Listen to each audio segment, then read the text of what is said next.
तो hello friends, आज हम एनिमल किंगडम के बारे में पढ़ेंगे, मतलब रिवाइज करेंगे। ओके, तो चलिए सबसे पहले हम फाइलम देखेंगे कि एनिमल किंगडम में आने वाले फाइलम टोटल 11 होते हैं।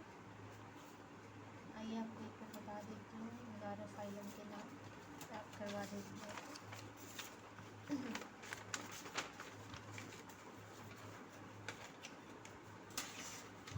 ठीक है, देखो, पहला पोरीफेरा, दूसरा सिलेंट्रेटा या नाइडेरियंस। इसे नाइडेरियंस क्यों बोलते हैं मैं बाद में बताऊंगी आपको। फिर आते हैं आपका Ctenophora, Platyhelminthes, Aschelminthes, Annelida, Arthropoda, Mollusca, Echinodermata, Hemichordata and Chordata. ये आपके टोटल 11 फाइलम है जो कि हमें एनिमल किंगडम के अंदर उसकी प्रॉपर्टी, फीचर्स और एग्जाम्पल्स सब कुछ पढ़ना है। ओके, तो चलो शुरू करते हैं। तो पहले हम इसके मतलब कैसे कैसे बॉडी डेवलपमेंट हुई है इन सभी फाइलम की वो पढ़ेंगे। तो सबसे पहला हमारा आता है लेवल ऑफ ऑर्गेनाइजेशन। इसका मतलब समझ रहे हो आप, जैसा कि इससे देखो cellular level, tissue level, organ level, organ system level. ठीक है, तो ये क्या हुआ, मतलब जो सिर्फ और सिर्फ जिनकी बॉडी सेल से मिलके बनी हुई है वो सेलुलर लेवल के अंदर आएंगे। तो इसमें हमारा पोरीफेरा फाइलम आ जाता है। उसके बाद टिश्यू से मिल, जैसा कि कॉमन ओरिजिन कॉमन फंक्शन वाले सेल का ग्रुप मिलकर टिश्यू बनाते हैं। तो फाइनली जो टिश्यू लेवल में ऑर्गेनाइजेशन होता है उसमें हमारे सिलेंट्रेटा से लेके टीनोफोरा तक, मतलब तक क्या सिलेंट्रेटा एंड टीनोफोरा फाइलम आते हैं। ओके, ऑर्गन लेवल, टिश्यू मिलकर ऑर्गन बनाते हैं। तो ऑर्गन लेवल ऑफ ऑर्गेनाइजेशन प्लेटियलमेंथस में देखने को मिलता है और उससे मोर डेवलप्ड आगे के फाइलम एस्कियलमेंथस से लेकर कॉर्डेटा तक ऑर्गन सिस्टम लेवल ऑर्गेनाइजेशन मिलता है। ये 4 ऑर्गेनाइजेशन होते हैं और ये इनके कौन कौन से फाइलम आ गए वो हो गए। ठीक है, अब बात करते हैं सिमेट्री की। तो सिमेट्री क्या होती है, अब जैसे बॉडी को हम कट करें और हमें कोई भी सिमेट्री मिलती है, मतलब इक्वल सिमेट्री मिलती है, 2 इक्वल हाफ मिलते हैं बॉडी को कट करने पे। जैसे यहाँ पे देखो आप, ये हमारी बॉडी हो गई। ठीक है, सॉरी, कैसे एग्जांपल दूँ आपको, जैसे ये ह्यूमन हो गया। ठीक है, ह्यूमन हो गया, 2 हाथ हो गए एंड 2 पैर हो गए। ठीक है, अब हम इसको ऐसे कट करेंगे तो क्या आपको कोई सिमेट्री मिल रही है? नहीं, बट ऐसे कट करते हैं तो हमें 2 इक्वल हाफ, एक हाथ एक हाथ, एक पैर एक पैर। ठीक है, आधा फेस आ गया, मतलब 2 इक्वल हाफ मिल गई, कट करने पे सिमेट्री मिल रही है। तो इसे ही सिमेट्री कहते हैं, कट करने पे 2 इक्वल हाफ मिलना। ठीक है, अब आते हैं सिमेट्री में। पहला तो एसिमेट्री जिसमें कोई सिमेट्री ना मिले, उसमें हमारे स्पॉन्जेस आ गए। स्पॉन्जेस पे कहीं से भी कट कर लो आपको कोई सिमेट्री नहीं मिलेगी। दूसरा आता है रेडियल सिमेट्री। रेडियल सिमेट्री क्या होता है, किसी भी प्लेन से आप कट करो, जैसे कि स्टार फिश में होता है। स्टार फिश कैसा होता है, स्टार फिश आपका ऐसा होता है ना, ऐसे ऐसे, मतलब स्टार शेप का आपने देखा होगा। मेरी ड्राइंग थोड़ी बेकार लग रही होगी, तो आप इधर से कट करो, इधर से कट करो, मतलब कहीं से भी कट करो, आपको स्टार फिश में मतलब सिमेट्री मिल ही जाती है। ठीक है, अब आते हैं रेडियल सिमेट्री में कौन कौन से फाइलम आते हैं।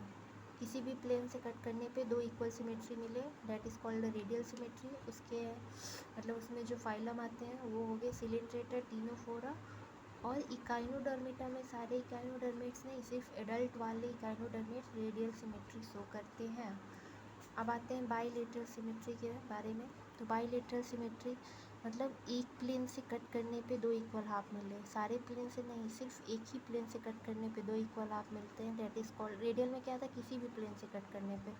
बाईलेटरल में सिर्फ एक प्लेन से कट करने पे 2 इक्वल हाफ मिले, that is called the bilateral symmetry. उसमें आपके कौन कौन से फाइलम आते हैं, मतलब जितने भी बचे हुए फाइलम प्लेटियलमेंथस से लेकर कॉर्डेटा तक सारे फाइलम हमारे बाईलेटरल के अंदर में आते हैं। और जो लार्वा होता है, लार्वा इकाइनोडर्मिस का लार्वा वाला, वो हमारा बाईलेटरल सिमेट्री शो करता है। अब आते हैं जर्म लेयर के बारे में, थर्ड प्रॉपर्टी। जर्म लेयर क्या होता है, आपने पढ़ा होगा एक्टोडर्म, एंडोडर्म, मेसोडर्म, है ना, इतना तो पता होगा, जिससे सारी मेजर ऑर्गन्स वगैरह फॉर्म होती है इन्हीं जर्म लेयर से। तो उसके बेसिस पे डिप्लोब्लास्टिक एंड ट्रिप्लोब्लास्टिक ये 2 चीज़ें होती हैं। डिप्लोब्लास्टिक में क्या होता है, जैसा देखो यहाँ पे, ठीक है। डिप्लोब्लास्टिक में क्या होता है, जैसे ये गट वॉल होते हैं, गट वॉल के अराउंड, ठीक है, बाहर जो कवरिंग होती है एक्टोडर्म कहते हैं, इनर वॉल की कवरिंग को एंडोडर्म, बीच में डिप्लोब्लास्टिक की बात करें तो बीच में मीजोग्लिया होती है, ठीक है, जो कि ए सेलुलर स्ट्रक्चर होती है, ठीक है।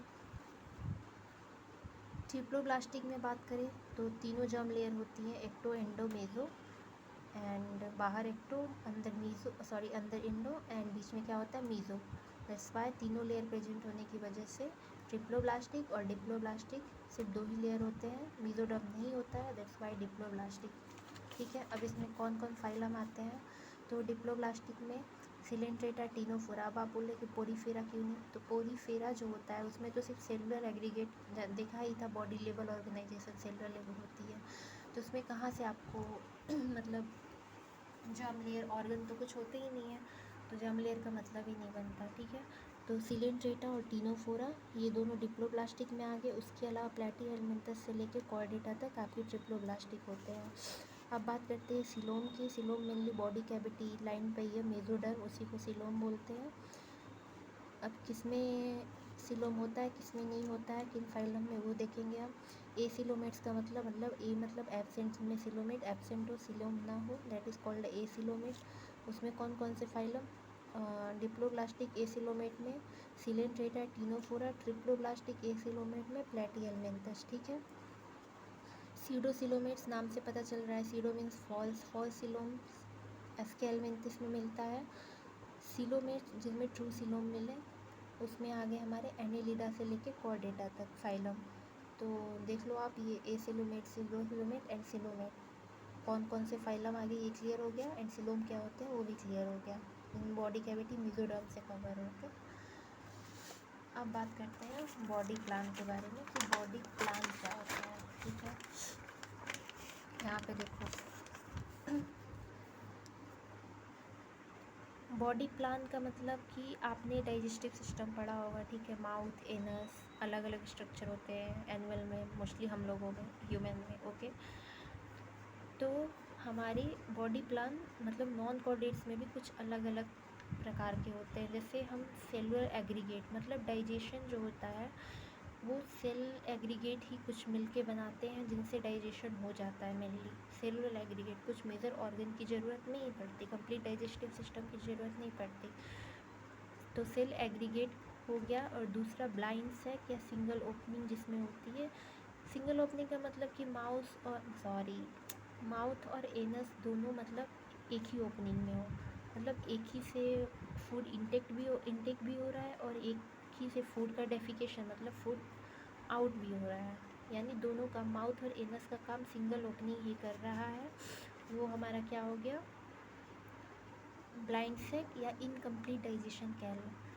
एंड तीसरा क्या हो गया हमारा, कंप्लीट डाइजेशन, जिसमें कि माउथ और एनस सेपरेट हो। अब इनमें कौन कौन फाइलम, सेल एग्रीगेट में आपका पोरीफेरा आ जाता है, ब्लाइंड सैक या इनकम्प्लीट डाइजेशन में सिलेंट्रेटा, टीनोफोरा, प्लैटीहेलमिन्थस, और कंप्लीट डाइजेशन में ट्यूब विद इन ट्यूब की बात करें तो आपका एस्केलमिन्थस से लेके कॉर्डेटा तक फाइलम हमारे इसमें आ जाते हैं। अब ये बॉडी प्लान तो पढ़ लिया 3 तरह के। अब आते हैं बॉडी प्लान में कंप्लीट डाइजेस्टिव सिस्टम में भी माउथ और एनस जो होता है उसमें भी होता है कि आपका माउथ पहले फॉर्म हुआ किसमें और किसमें एनस पहले फॉर्म हुआ, ठीक है। तो प्रोटोस्टोम, ड्यूटेरोस्टोम नाम से पता चल रहा है, प्रो को प्री समझ लो आप, पहले जिसमें माउथ फॉर्म हो वो प्रोटोस्टोम, और जिस पे पहले एनस और दूसरे नंबर पे माउथ फॉर्म हो वो ड्यूटेरोस्टोम हो गया। इसमें आपके एनेलिडा, आर्थ्रोपोडा, मोलस्का पहले 3 सिलोमेट प्रोटोस्टोम हो गए और बाद के 3 सिलोमेट्स आपके ड्यूटेरोस्टोम हो गए, याद हो जाएगा। अब आते हैं सिगमेंटेशन पे। सिगमेंटेशन मतलब सिगमेंट या मेटामरिज्म, मेटामर कह लो, मतलब बॉडी में जो लाइनिंग होती है ऐसे ऐसे, सिगमेंट या आपका मेटामर हो गया, ठीक है। तो इसमें आपके सिगमेंटेशन 2 तरह से होते हैं। एक्सटर्नल भी हो सकता है, इंटरनल भी हो सकता है, या फिर दोनों हो सकता है।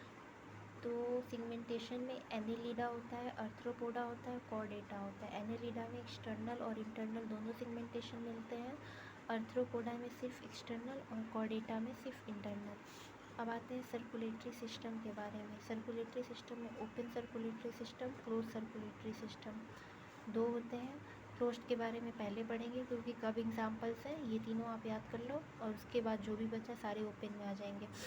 और दूसरा कि आपको समझेंगे कि ओपन और क्लोज होता क्या है। ओपन मतलब ये नहीं कि ब्लड वेसल्स ना हो और क्लोज में ब्लड वेसल्स, बिल्कुल नहीं। इसको हम कैपिलरी के बेसिस पे डिसाइड करते हैं।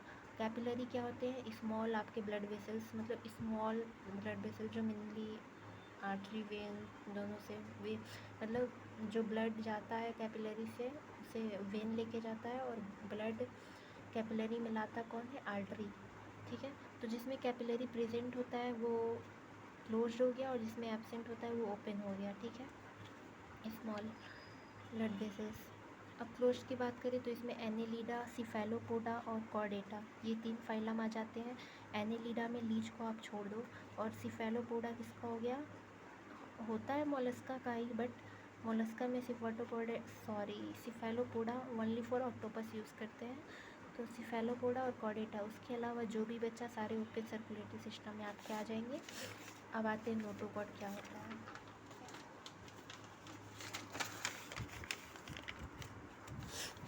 यहाँ पे आ गया आपका नोटोकॉर्ड। तो नोटोकॉर्ड जो होता है मीजोडर्मल ओरिजिन होती है, सपोर्टिंग स्ट्रक्चर होता है किसमें, एम्ब्रियो में। आपने देखा होगा बॉडी जब बेबी जब मदर के फीटस में होता है तो वो एक सपोर्ट रॉड लाइक स्ट्रक्चर होता है जो कि बॉडी को सपोर्ट करता है एक स्ट्रक्चर शेप में रहने के लिए, that is called the notochord. Rod like होता है, डॉर्सल साइड होता है, याद रखना। ठीक है, जो कि सिर्फ कॉर्डेटा में देखने को मिलता है, नॉन कॉर्डेटा में नहीं होता है। अब कुछ लाइन्स है जो कि एनसीईआरटी ने दी हुई है कि सम कॉर्डेटा में नोटोकॉर्ड जो होता है रिप्लेस्ड होता है वर्टिब्रल कॉलम से, उसे वर्टिब्रेटा कहते हैं। दैट्स वाई सारे वर्टिब्रेटा कॉर्डेटा होते हैं, बट सारे कॉर्डेटा वर्टिब्रेटा नहीं होते हैं। वर्टिब्रेटा उन्हें ही कहेंगे जिसमें कि आपका नोटोकॉर्ड वर्टिब्रल कॉलम से रिप्लेस्ड हुआ हो।